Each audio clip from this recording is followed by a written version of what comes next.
In our previous episode of Tech Talk, we chatted with Thierry Kremser and Frédéric Chapelle, two of our technology leaders. Now, it's time to get to know Patrice Witz, partner and technology and digital leader, and Koen Maris, partner and cybersecurity leader at PwC Luxembourg. They share with us their career experiences and wisdom, as well as their views on the current and future trends in technology. Ready for a genuine and enjoyable conversation? Let's get right into it. Welcome to a new episode of Tech Talk. This is episode 24, season 5. And it's called the one on quizzing our tech leaders with Patrice and Koen. Hello, Armin. How are you today? I'm doing great. It's just my last day before holidays, so... Perfect. Lucky you are. Lucky Yes. you. So, welcome to our guests today, our special guests.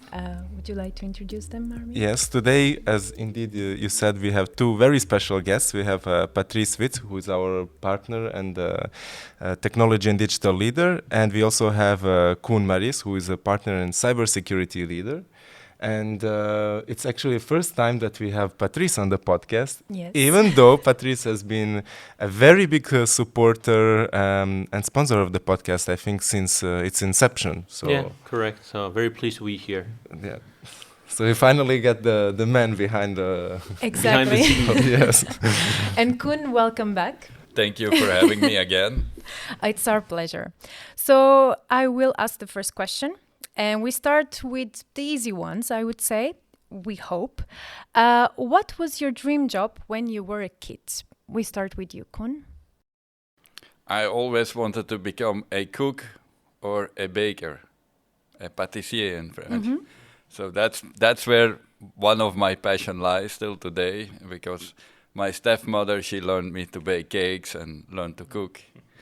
And Wow. I always wanted to become that, but I never had the chance to do so. But I still like cooking and, of course, eating. So it's a hobby. Now it's a hobby. What about you, Patrice? Well, I think it was something very different from what I'm doing today, and I was always passionate about brain. So neurosciences have been something I've been very, very interested about. I've been reading quite a number of books around it. Yeah, and that's a pretty fascinating and pretty uncovered matter too. So, yeah, that's something when I was a child and even a teenager and later, always been looking and interested about. So that would have been probably something I would have looked after. So very different, isn't it? Fascinating, yeah, very different. Definitely. Yeah, we didn't get yet to the fireman response or something No, that kids no. usually say. Or doctor, or yes, it's true. Okay. What was your first job ever? My first job ever. As a student, I started my career very early in Luxembourg, because as a student I started working on a camping site, not cooking really, but baking French fries. Oh. During 2 months for 4 years I did that. And that's how I got in contact with Luxembourg, in fact. Oh, really? Okay. On my side, I think it, again, something that was a bit different, but still more related to technology, I have to say. So I did an internship in ArcelorMittal, but it was more internship.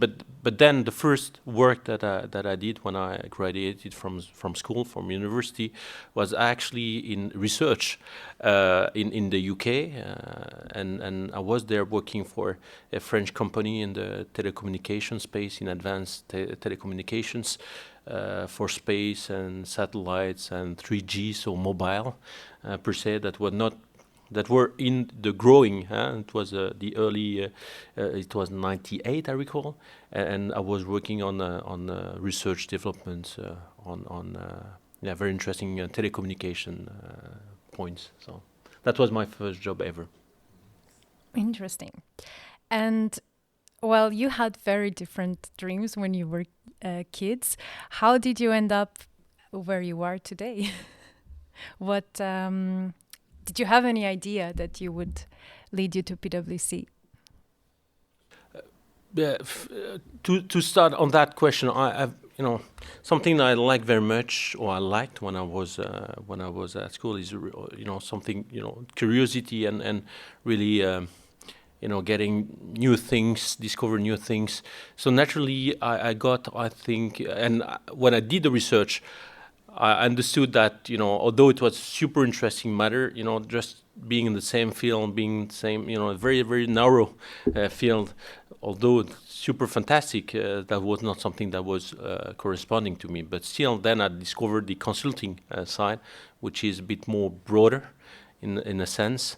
And naturally, I get to that in Luxembourg, so that's how I end up from research to consulting, to I think get to a broader space of discussions and related fields. For me, it's quite different. I had computers at young age because my father had a small software company, which is purely development, which I hated at the time. But when I got computers, I was always interested, how can I bypass the username and password logon in the beginning?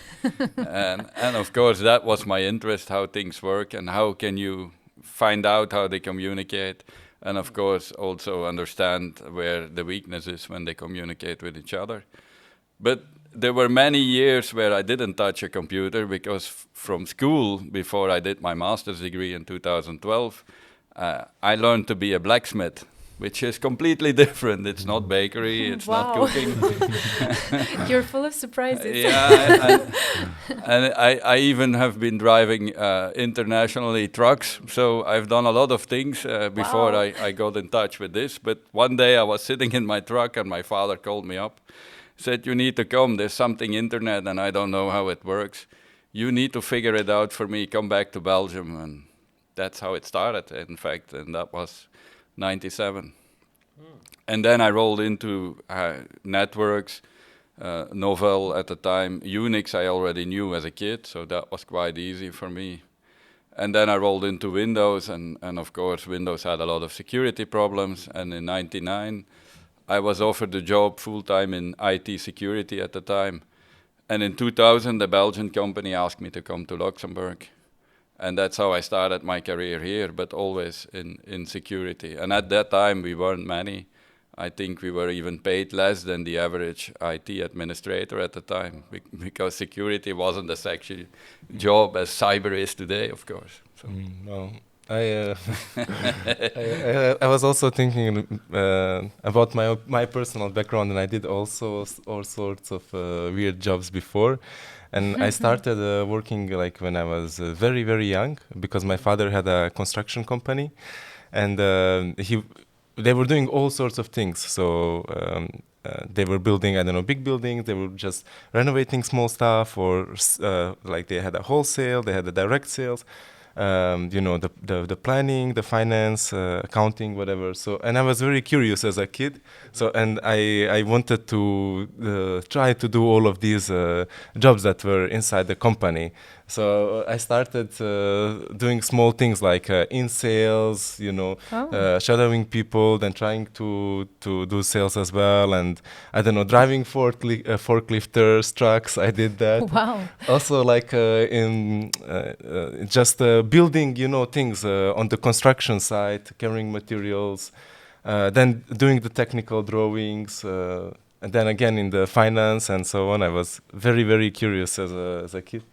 And then in all of that, actually, I discovered I'm much more interested in why things happen and how they work. Mm-hmm. And that's how I became a designer. Like always, I would always go and bother, his employees saying like, but why are you doing that? Like, what for? Why don't you do it this way? And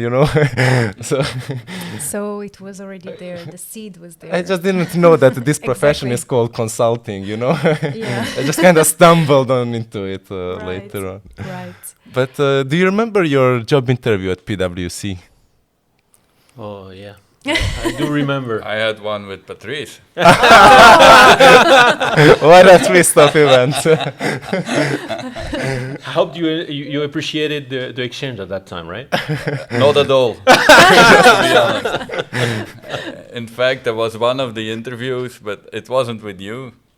where I came out and I called my wife, who's also a PwC employee at this time. And I called my wife, said, look, I'm going to stop, I'm going to call them, let's give it up. It's taking too much time, and it's taking too long, these endless discussions that are people explaining the same thing because nobody understood my job. Except for Patrice. Thanks. and François Genoux, they of course had exposure to cyber. But it wasn't my first interview. That's the funny thing. Years before that, I also I applied for a job here, and I was turned down. Oh. So that was in 2015, and when I was doing my studies in 2012, I had to do a lot of research for my master thesis. So I looked what the Big Fours and McKinsey were saying on cyber, and I said at the time to my mentor at the university, if one day I have the occasion to work for a Big Four, it will be PwC. These guys have clearly taught leadership on cyber, and the others, they are just trying to follow the flow. Mm-hmm. And yeah, so in 2015 I was let down, but then in 2019 another opportunity came along. So you gave PwC a second chance. Of course. I think, of course, they must have had a reason why they turned me down at the time. Maybe I didn't fit in the group because the feedback was positive on the hard skills, let's say. So yeah, there was probably a reason. I never asked. I just moved on in my career, and yeah, at the time I think it was also a good thing because afterwards I became CTO of a big company. So maybe that opened other opportunities. And road crossed again. Yeah, and the roads crossed again. So That's true. What about you?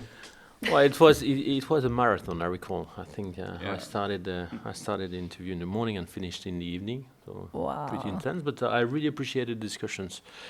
Yeah. So a lot of various discussions around and different perspective that was given and exchanged during that day. So yeah, and a lot of willingness to understand, to hear, how things can work in the future. So yeah, very interesting, super intense, and a lot of various people that I have had exchange with. And what surprised you or still surprises you the most about PwC? anything is possible here. But what surprised me the most, I think, is the perception on the outside of the company, being on the other side for many years, confronted with various Big Fours because they were the auditors when I was implementing something.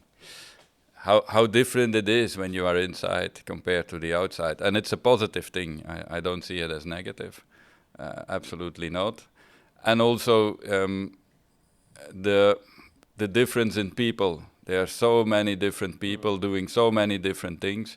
Of course, if you work for a big IT integrator, you also have different people doing different things, but they're all IT related. Where here, you can come across to somebody who's purely on the strategy side, or purely thinking in IT terms, or purely doing finance stuff, which you do not come across in other companies so easy. So the variety of the jobs that we do are really, for me, a mirror of society.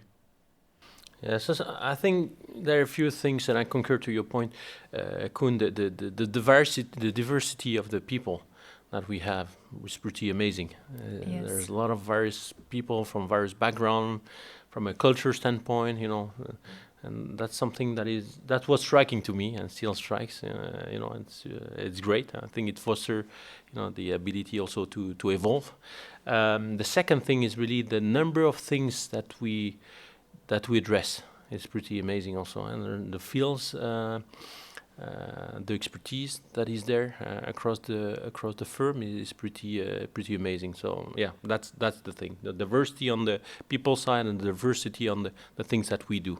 I think I'm still amazed today. Yeah, I agree, and I think that it's pretty unique as well to PwC Luxembourg that we have such a diversity, so many nationalities, 82. So it's amazing. What's your advice for young people who want to pursue a career in technology that you wish somebody had given to you? Well, that would be, I think, several advices, I have to say. And some that were given to me, actually, I think, somehow. But the first one, I think, is about curiosity. You know, if you want to be a technology and working in technology, you need to be curious about things. You know, technologies evolve. Being an expert in the domain is great, but I think somehow you need also to understand the broader picture about things, you know, how things are interconnected. There's not just one technology, but a broad set of technologies, and they fit into the real world, you know, the clients, industries, the society. I think it's very important to get that curiosity around it. You know, that's I think, the first thing. The second thing is around, I would say, being passionate about things, you know, trying to really, try to make things evolve in a positive way about technology. I think that would be the second advice. And the third one is,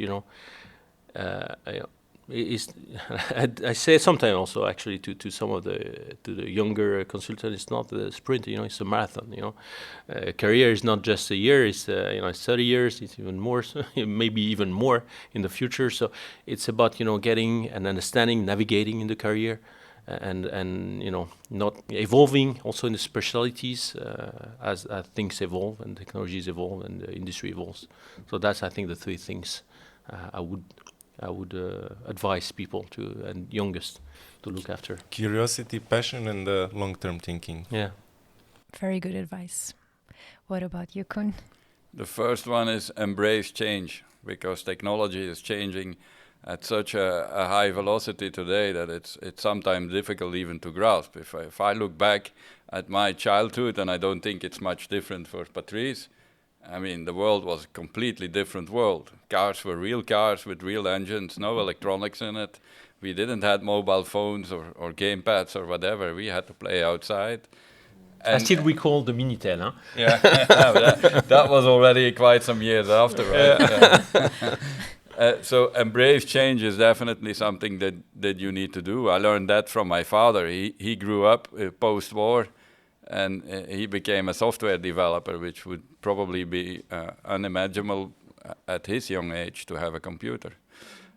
That's definitely what you need to do if you like to succeed in technology. And then challenge status quo. If you like to work in technology, you also need to ask questions all the time. Why, like you said when you were explaining your career path, why are we doing things like the way we are doing things? And is that still right? And are we adapting the right technology for the right problem? These are definitely things we need to look at. So challenge the status quo and continuous learning. If learning is a daunting task for you, I don't think technology is the right place to be, because we have to learn every day. And I'm lucky that I can learn something every day. It's so challenging and so open-minded for the future, so you need to do that. Very good advice as well. Be open to change. Make sure that you challenge the status quo, that you remain open-minded. Great. So, if you were not a technology partner, what would have been your calling? What would have been our calling? So, what would you be doing instead? Maybe if you could change now careers, what would you like to do? If I would change careers today, I would probably be something in transport related, perhaps. Why not? I was also passionate about that job. I learned many things. I also learned to be on my own, and that you have to count on yourself sometimes. It's good to have colleagues and friends and family, but sometimes you're alone, and then you have to solve it yourself. If I wouldn't be in technology, I would probably do something like that with my hands, perhaps less using the brain as today, but perhaps more creative. I really loved the blacksmith job because it was very creative. Of course, it's hard working, but there are no limits in your brain at that time. Yeah, I'm sure. What about you, Patrice?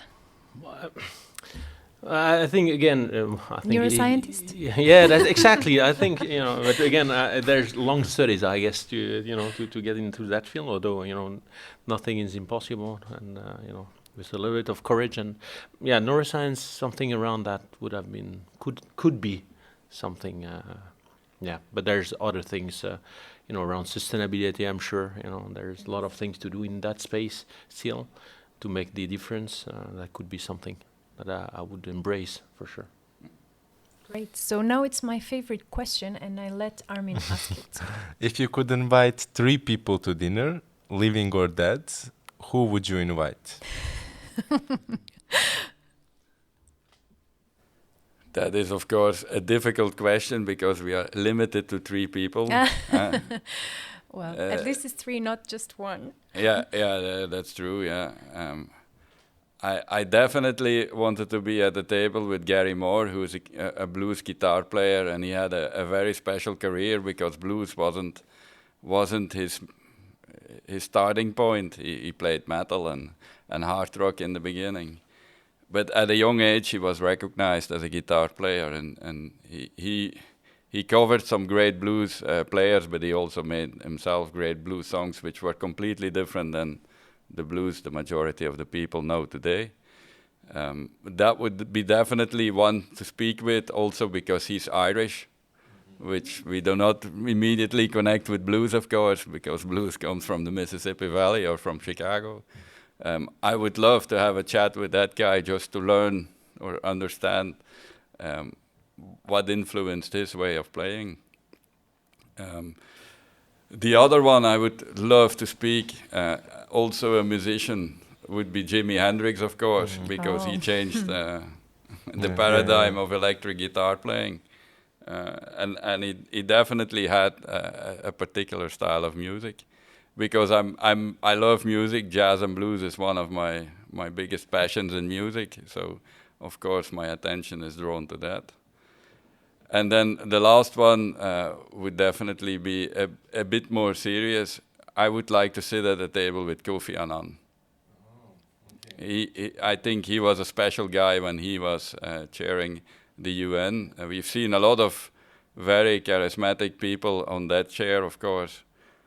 But I always found him, I could easily listen to him for hours. He had something to say, and he was able to bring the message across to everyone, to the world, not just to the important people. So Kofi Annan would be at that table. It would be great if they could be at the same table, all 3 of them, probably. Ideally, yes. Ideally. He really did set the bar so high for That's true. all the people that come after him, and I don't know if anybody will ever be able to match his personal style and the impact actually he had through that institution. What about you, Patrice? 3 persons, living or dead? It's a tricky question. Huh? I guess I would love to have more people at the table. But 3 of them probably Niels Armstrong. I think just to hear how the hearse looks like, from the space, from the moon. I always like also. I like many things, but space, planets, the hearse, everything. So, hearing about his perspective on that, and then looking backward what it was that time, what we feel it is today, that would be one person. Gandhi, maybe, for the wisdom that he can bring to the discussion. Experience. A third one, who would be the third one? Maybe an empty chair to see what would be the surprising guest. Somebody I'm not thinking about, but maybe an empty chair, and we'll see. All right. So now let's deep dive into the technology-related questions. What's one technology you wish could exist when you were a kid that exists now? I would say, without any surprise, mobile phones. Although I have to say that I was, probably again looking backwards, I'm pleased that I was not like on mobile phone from the morning to the evening and enjoying being outside, playing with the other kids. But mobile phone for sure would have been great to use with moderations. Exactly. For me, it would have been the internet. The internet came for me around 96. So at that time I was 22. So yeah, if internet would have been there when I was a younger kid, it could have been disastrous, but it could have been a great learning curve. Together with my brother at the time, we were interested already in early communications with modems. Patrice mentioned Minitel, but you had other things as well prior to that. And we already knew how that worked, so internet would have definitely be, let's say, the gate to knowledge at young age. And now moving on to the present, what is one thing you wish could exist but doesn't exist at the moment? Except flying cars, of course, we have those and they're called helicopters. Well, not for everyone. Well, I think I would have something even much more innovative than flying cars. The really teleportation, something. That would be awesome. I think moving from one place to another with a blink of eyes, and that would be great. So teleportation without a doubt. For me, it's a bit more modest, but still very fast, traveling at the speed of light. Oh. That would be great, just for the experience. We could do a lot of great things, but just to have the experience. Well, as you know very well, the world of technology changes and evolves in a blink of an eye. What is one trend in tech over the past year you would like to highlight? For me, it is cyber, because that's where I'm constantly in. That I think that is important. The unfortunate events that we live through at the moment with Ukraine and Russia show that we are completely clueless on critical infrastructure protection, and also created some panic on that space. So anything that is related to protecting and identifying critical infrastructure by means of clever technology, where we could define clearly which device it is and how we need to protect it. And some might think in the world of blockchain or something else, but in a decentralized fashion at least, how we can identify our tools and then protect them, because trust me, many companies do not know which are their own assets, let alone be able to identify them. So that's a trend we see slowly coming now. I hope in the next 5 years that it will evolve to something concrete, but that's at least what I'm looking forward to. Well, again, I'm not going to play with the rules, so I'm going to say two of them because they are somehow also a bit interconnected. But cloud and edge computing. I think there are still a lot of things to do around that. It's a very, very growing field, or very growing fields that really can bring a lot of innovation for the business and for society as a whole. So that's something that I would like to highlight as the two key technologies, edge computing and cloud. Perfect. And we have just enough time for one last question. What is the most useless invention of all time? I don't know if it's of all time, but at this stage and at this moment in time, I like a lot of the smart technologies, but there is also a lot of bad smart technology, and I doubt that we really need it. Like I read about a smart brush that somehow knows how you brush your hair, or smart toilets. Do we need really that? I think some of the technology is there for the better of the human beings, but some is just there to steal money out of your pockets, and I don't see it really as smart. It's a word that is badly used. Toilet is a good study in innovation. I remember there was this cover of The Economist a few years ago, and there was the statue sitting on a toilet, and the headline was, are we going to ever invent something as useful as the toilet again? It's a really good question. There's as you say, Koen, there's a lot of things, a lot of technology that are more gadget than anything, and we can really question what the use of that whether you know make things move in the right direction. I think more broadly, I think it's really a question around what are the invention and what we do about the technology that, you know, whether we do that the tech for good or whether we are doing that just for amusement and everything. So I think we need to really question ourselves when we do things, when we work in the technology field, you know, again, about the broader picture and why this is going to contribute to the positive evolution of the society or the industries. Yeah. So I don't have a specific one I have to say in mind, but yeah. Well, there are plenty of useless inventions, sure. right? Usually I'm staying, you know, outside of them. We don't know them, right? We don't look at them. Well, these are all our questions from our side. Thank you so much for joining us. I hope we will see you here again sure. soon. And happy as well that finally got Patrice on the podcast. I must say it again, because it was also not very easy when you have two superstar guests to coordinate and to get them in the same room. That's so that's true. already an accomplishment that, again, Yes. I hope our listeners will appreciate. So, thank you very much. It was really a pleasure having you. Thank And you. enjoy Thank your you. summer. Thank you. Thank you. Bye-bye. Have a great holidays, Bye. huh? Bye. And that's all for today and the next month. We will be back in September after a well-deserved break with new exciting episodes of Tech Talk. Until then, we wish you a lovely and refreshing summer. And if you miss us too much, you can always listen or re-listen to our previous episodes. Thank you for your support.